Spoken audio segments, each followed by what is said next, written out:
Okay hello बच्चों, कैसे हैं आप लोग। टॉपिक में की थर्ड सीरीज में हम आपके साथ आ गए हैं और अपने टॉपिक का नाम क्या है इस बारी, न्यूटन्स टेक्निक। बहुत आसान टॉपिक है और बहुत इंपॉर्टेंट टॉपिक है। क्वाड्रेटिक इक्वेशन से यहाँ से सवाल बहुत बार बनेंगे आपके सामने। अगर 10 सेट का पेपर है तो आप 2 3 4 सेट में इसको एज्यूम कर सकते हो अपने अकॉर्डिंगली।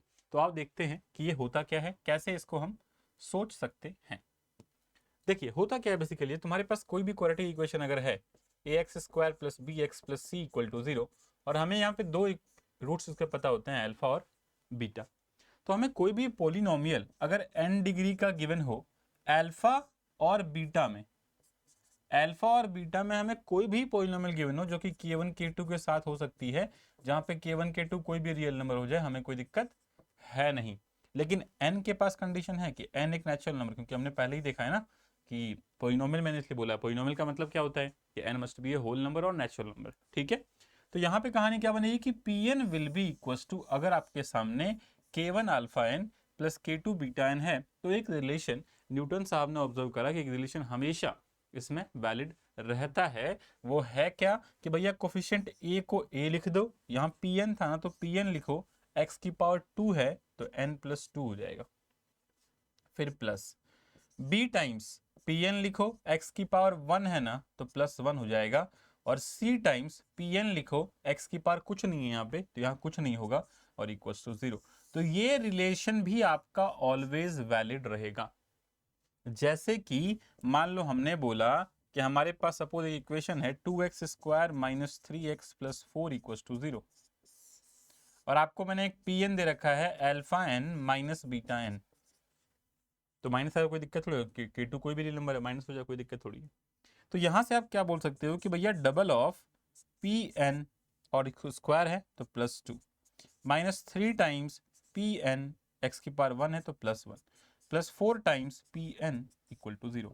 ये हमेशा क्या रहेगा आपका वैलिड। ये आपको ध्यान रखते हुए चलना है। आइए देखते हैं सवाल कैसे आते हैं इस पे। तो जेई मेंस में आया हुआ सवाल अपन लेते हैं, आप देख सकते हो इसको, ये जेई मेंस 2024 का सवाल है। क्या इसने पूछा है, बोला क्या है कि अल्फा बीटा इसके रूट्स हैं इस इक्वेशन के, और ऐसा आपको दे रखा है k1 alpha n k2 beta n की फॉर्म में, और बोला है बताओ इसके बीच में रिलेशन क्या आ रहा है। तो सबसे पहला काम क्या, हमें ये पता होता है कि सर हम क्या बोल सकते हैं, एस एन दे रखा है पी एन की जगह पे यहाँ पे, तो हमें एस एन की फॉर्म लिखनी है, कोफिशिएंट कुछ है नहीं तो एस एन, स्क्वायर है तो +2, माइनस था माइनस लगा दिया, फिर एस एन एक्स की पावर 1 है तो +1 माइनस एस एन 1 ही था = 0। ये रिलेशन ऑलवेज वैलिड है किसी भी n belongs to natural number के लिए। तो हमें क्या चाहिए, हमें चाहिए 10, 11 और 12 में रिलेशन। तो अपन ने क्या करा, n को 10 पुट कर दिया सिंपली, तो रिलेशन क्या बन गया, S12 minus S11 minus S10 = 0, या यूं बोलूं कि S12 = S11 + S10 आ रहा है। तो आप देखिए कौन सा ऑप्शन है ये, अगर देखा जाए तो S12 = S11 + S10, option number B. तो इससे आसान जेई क्या पूछेगा, बट ये पता होना चाहिए। नहीं पता रहेगा तो you will be feeling lengthy, आपको हर जगह सब्स्टिट्यूट करनी पड़ेंगी values and then after you can go on, तो it will be lengthier to you. ठीक है ना, तो ये काम का बहुत आसान होती है न्यूटन्स ऑब्जर्वेशन से, तो इसको आप अच्छे से ध्यान रख लें, आपके बहुत काम आने वाला आगे चल के रहेगा ये। ठीक है, एक और सवाल देख लेते हैं। देखो ये सिंपल सवाल हो गया, इसी को थोड़ा सा घुमा फिरा के सवाल पूछ लेता है, किस तरीके से, इस तरीके से, जो देखते ही आदमी को वाट लग जाएगी तुरंत, पता नहीं क्या पूछ दिया इसने, इतने रूट वूट में क्वेश्चन पूछा है। बट तरीका बड़ा सिंपल यहाँ भी है। देखो हमें क्या पता कि सर Pn आपको दे रखा है alpha n minus beta n, ये भी जेई मेंस 2024 का ही क्वेश्चन है, यहाँ पे ये बोल रखा है आपको।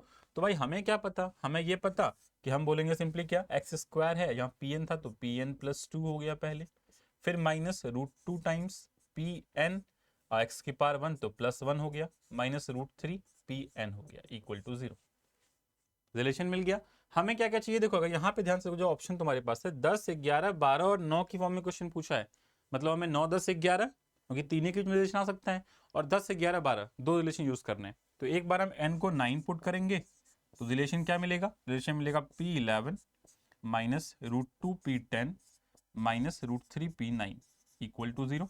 और जब आप n को 10 पुट करेंगे तो आपको क्या मिलेगा, अगर देखें ध्यान से तो इस बार मिलेगा आपको P12 -√2 P11, सॉरी हाँ 11 -√3 P10 = 0। तो ये दो रिलेशन है बेटा मेरे पास, एक ये और एक ये, इन्हीं दोनों का यूज करके हमें इसकी वैल्यू P9 के फॉर्म में बोलनी है कि क्या आ रहा है। तो एलिमिनेशन करना पड़ेगा। सोचिए क्या क्या हमें गिवन है और क्या हम फॉर्म कर सकते हैं। अगर यहाँ पे देखो तुम्हारे पास यहाँ पे क्या है, P10 की फॉर्म में कुछ चीज़ें गिवन है और फिर P11 के फॉर्म में गिवन है। अगर थोड़ा ध्यान दो तो 11√3 P10 यहाँ मिल रहा है आपको, 11√2 P11 यहाँ मिल रहा है और 11 P12 यहाँ से मिल रहा है।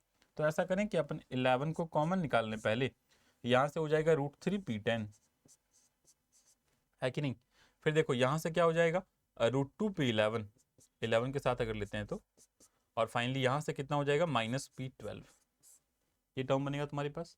और एक्स्ट्रा क्या बचा, एक्स्ट्रा बचा तुम्हारे पास, देखो इन तीनों में अगर देखें तो इन दोनों में देखो 10 कॉमन आ जाएगा, तो 10 को कॉमन निकाल लेते हैं, +10 टाइम्स यहाँ से बचेगा P11 और माइनस यहाँ से बचेगा √2 P10। करेक्ट है अभी तक क्या?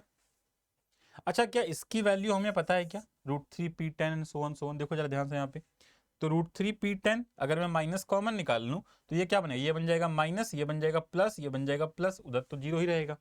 तो √3 P10 प्लस √2 P11, अगर देखो तो √3 P10 plus √2 P11 minus P12 की वैल्यू कितनी पता है अपने को, 0 पता है। तो ये पूरा टर्म ही क्या हो गया मेरा, 0 हो गया। बचा बस ये टर्म, तो P11 माइनस √2 P10 कितना है भैया, P11 माइनस √2 P10 बताओ कितना है, √3 P9 है। तो भैया इसको रिप्लेस कर दो किससे, √3 P9 से, मतलब ये तो 0 ही हो गया था, तो आंसर जी 10√3 P9। तो आप देखोगे तो ऑप्शन में मिल जाएगा आपको 10√3 P9। आप देख पा रहे हो कितना आसान मेरा सवाल बन जा रहा है, वाई न्यूटन्स टेक्निक। तो आपको ये न्यूटन्स टेक्निक बहुत अच्छे से ध्यान होना चाहिए, ठीक है। तो आपको ये टॉपिक एक बार मास्टरी कर लेनी है, सवाल लगा लेना, इससे जितने भी आए हैं सब सवाल बन जाएंगे और आपके पेपर में शायद 4 मार्क्स आपके कंफर्म करा के चला जाएगा ये, ठीक है ना। धन्यवाद, और आगे इसी सीरीज के लिए हमारे साथ जुड़े रहिए। Bye bye, take care, keep study.